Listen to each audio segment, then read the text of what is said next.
तो नमस्ते नमस्कार। और आज हम सब आए हैं राजघाट घूमने, सब कोई।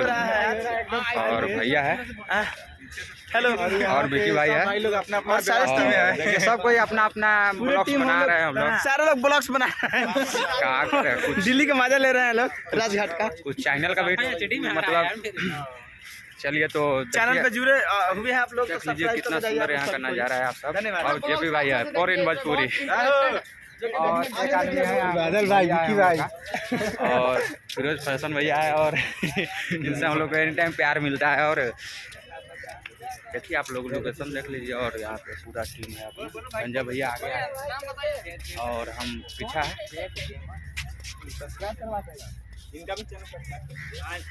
ओके ओके, देख लीजिए आप लोग कितना प्यारा सा लोकेशन है। हम आगे ही निकलते हैं। देखिए देख लीजिए। और चलिए तो अब फिर अगले एपिसोड में मिलते हैं। जब तक मेरे महादेव फिल्म्स को आप लोग ढेर सारा प्यार आशीर्वाद दीजिए।